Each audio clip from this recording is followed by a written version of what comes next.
As we go into January of 1918, let's remind ourselves of kind of the context, the background that's going on, especially relative to World War I. First of all, in April of 1917, and so a lot of the context is what happened in 1917, you have the U.S. declares war on Germany. And the main argument they give is this unrestricted submarine warfare that the Germans are undertaking. You also have the fall of the Russian Empire, Russian Empire. You have essentially the revolution that overthrows the Tsar in February, March of 1917. And then in October, you have the Bolsheviks take over in a coup. Now, essentially, the Bolsheviks, once they take over, they have no interest in terms of continuing the war with Germany. So you have an armistice declared, and the Russians are in the process of negotiating the terms of a treaty with the Central Powers. So they're kind of negotiating the Brest-Litovsk Treaty as we speak.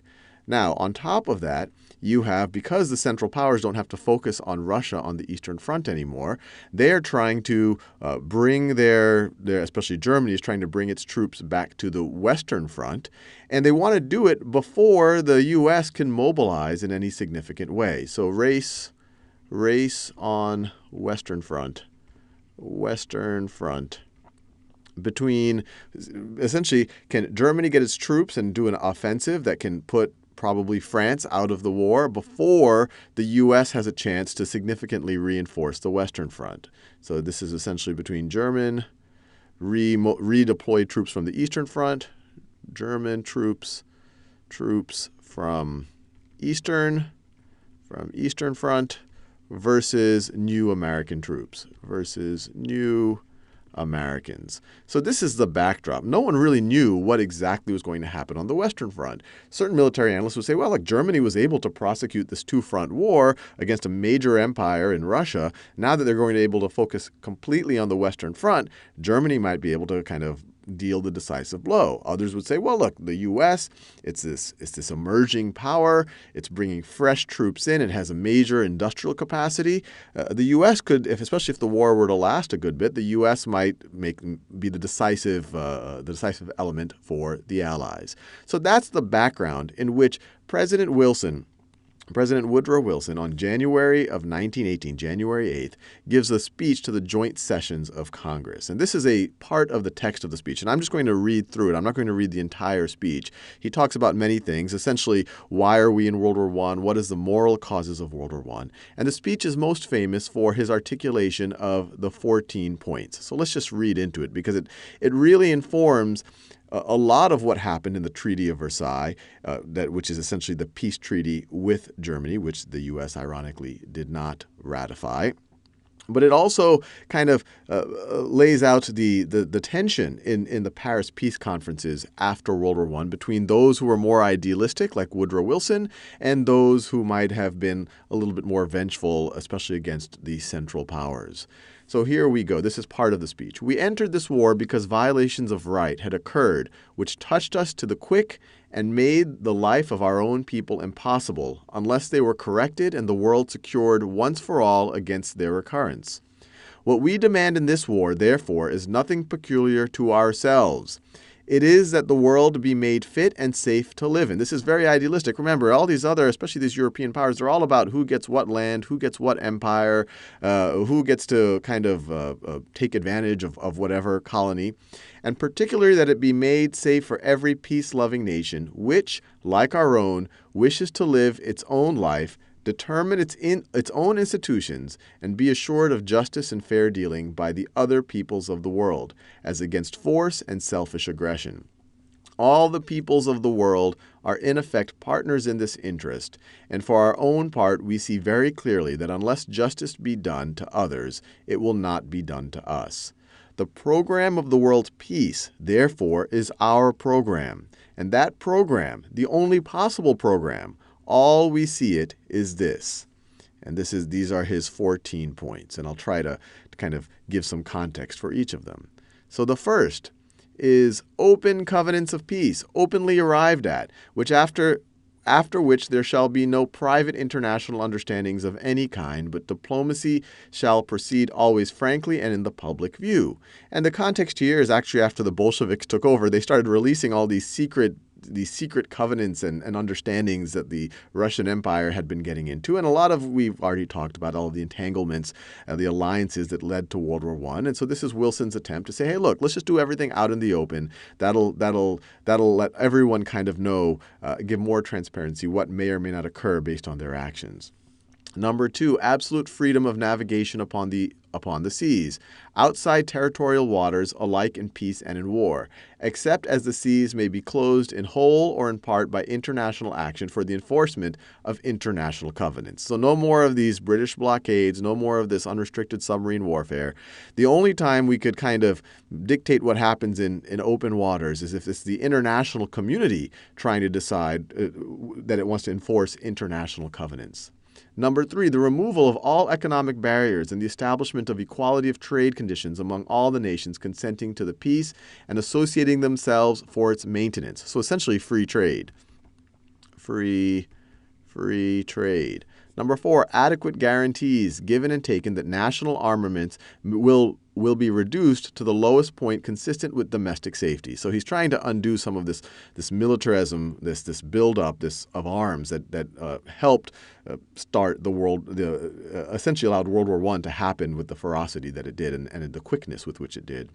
Number 5, a free, open-minded, and absolutely impartial adjustment of all colonial claims based upon a strict observance of the principle that in determining all such questions of sovereignty, the interests of the populations concerned must have equal weight with the equitable claims of the government whose title is to be determined. So this is a big deal that probably did not make the British or the French happy. This is essentially saying, look, self-determination, the people who are in those nations, in those states, they should be able to, their interests matter just as much. So a free, open-minded, and absolutely impartial adjustment of all colonial claims.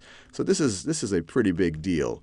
Remember, we're kind of exiting this period of empires. Most of the European powers still think that these international empires are essentially part of their prestige.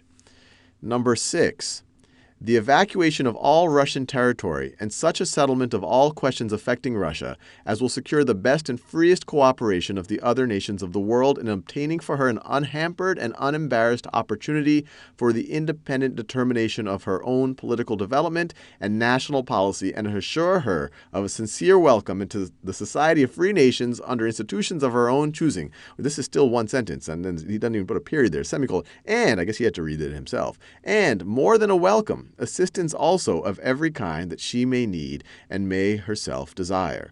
The treatment accorded Russia by her sister nations in the months to come, remember, they're negotiating with the Central Powers on Brest-Litovsk, to come will be the acid test of their goodwill, of their comprehension of her needs as distinguished from her own interests, and of their intelligent and unselfish sympathy.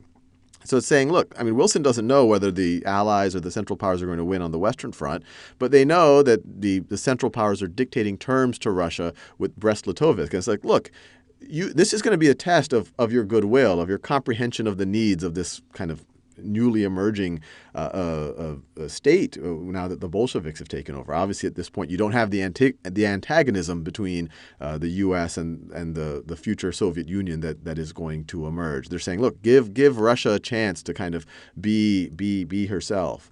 Number 7, Belgium, the whole world will agree, must be evacuated and restored without any attempt to limit the sovereignty which she enjoys in common with all other free nations.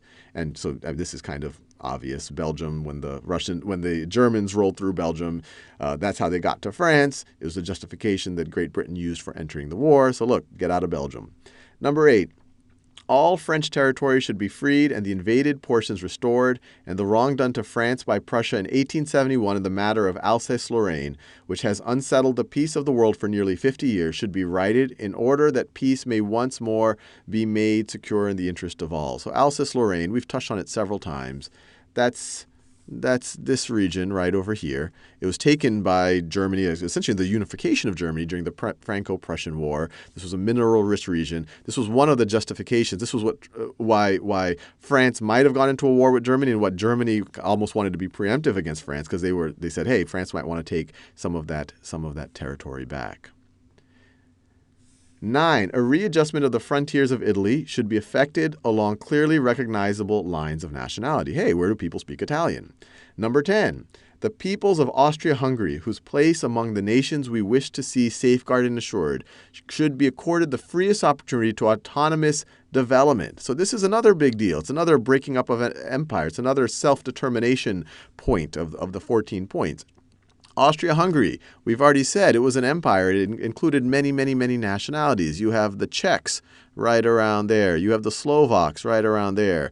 You have the Austrians, German-speaking people, right over there. You have the Hungarians roughly over there. You have the Slovenians roughly over there. You have the Croatians roughly over there. You have the Bosnians roughly over there. And and you have many, many other nationalities, especially as you get close to the border with Romania and the border with the Ukraine. It's like, let these people determine, let them determine their own fate to some degree. There are all these nationalities. So that was number 10. The freest opportunity to autonomous development. And he's not saying that they necessarily need their own states, but that they should have the opportunity to kind of self-govern in some way. Number 11, Romania, Serbia, and Montenegro should be evacuated, occupied territories restored. Serbia accorded free and secure access to the sea, and the relations of the several Balkan states to one another determined by friendly counsel along historically established lines of allegiance and nationality. And international guarantees of the political and economic independence and territorial integrity of the several Balkan states should be entered to. And so this is kind of laying the groundwork for the future state of Yugoslavia, which is going to be roughly over there. This kind of the state of the southern Slavs, which is what the whole motivation by Gavrilo Princip for kind of assassinating Archduke Ferdinand, which some would argue was kind of the spark that lit World War I. The Turkish portion of the present Ottoman Empire should be assured a secure sovereignty, but the other nationalities, which are now under Turkish rule, should be assured an undoubted security of life and an absolutely unmolested opportunity of autonomous development. Once again, self-determination. And the Dardanelles should be permanently opened as a free passage to the ships and commerce of all nations under international guarantees. So the Dardanelles, we've talked about it before, that's this right over here, so that you have access between the Aegean Sea and the Black Sea. And we are almost there. So then you have an independent Polish state should be erected. An independent Polish state should be erected, which should include the territories inhabited by the indisputably Polish populations, which should be assured of free and secure access to the sea, and whose political and economic independence and territorial integrity should be guaranteed by international covenant. So Poland did not exist as its own state prior to World War I. Now you have Woodrow Wilson is advocating it, and it will be carved out roughly of this area right over there. Then finally, point 14, a general association of nations must be formed under specific covenants for the purpose of affording mutual guarantees of political independence and territorial integrity to great and small states alike. So this is the point that leads to the formation of the League of Nations. And this is when we talk about big ideas, this is a big idea, especially back then. You have this Europe that keeps getting into wars with each other. Hey, why don't we all cooperate at this kind of meta level, and we have this club of all of the nations to kind of resolve disputes and make sure that we don't have another World War I. So very, very, very big, very, very big idealistic idea. It gets formed during the treaty or as an outcome of the Treaty of Versailles, which is ratified, which is drafted during the Paris Peace Conferences after World War I. The unfortunate thing of the League of Nations is that even though this was kind of the idea was coming from Woodrow Wilson, the Treaty of Versailles and the League of Nations was not ratified by the U.S. So the U.S. never entered the League of Nations, which kind of made it a little bit hollow. And the League of Nations did not have the power to stop World War II from happening only a few decades later, and it will later be replaced by the United Nations. But this is a really, really, really, really, really big idea. And because of these big ideas, Woodrow Wilson, these very idealistic ideas. I mean, everyone in Europe is talking about territory and imperialism and how do they take control of other people, take control of their resources. And now you have the American president say, look, it's all about self-determination. It's about making the world safe for democracy, safe for commerce, about open agreements. So it's a very powerful idea, and this would kind of form the basis, kind of the more idealistic side of American foreign policy over the 20th century. Some would say that there's another very cynical side that takes into account self-interest, but this is the idealistic side of American foreign policy, especially through the 20th century. And for his work in this area, Woodrow Wilson wins the Nobel Prize a few years later. So this right here is a picture of what the Nobel Prize looks like, both sides of it. Now, and just to kind of foreshadow some of the tension as we get into the Paris Peace Conference, not everyone was as idealistic. You obviously have these European powers who bled much harder than the Americans did, although the Americans did contribute significant cost or troops to the effort, and they lost many, many, many folks. But obviously, if you're French, you had these Germans on your territory, you lost a significant fraction of your population, a huge fraction of your male population, you might be a little bit angrier. And so, of course, you have Georges Clemenceau, who was the Prime Minister of France, and he was a little bit more skeptical of the 14 points. This is a quote from him, and he has many slightly entertaining quotes. "Mr. Wilson bores me with his 14 points. Why, God Almighty has only 10. And this foreshadows some of the tension between Clemenceau and the British and kind of the European allies on one side and the Americans as we go into the Paris Peace Conference.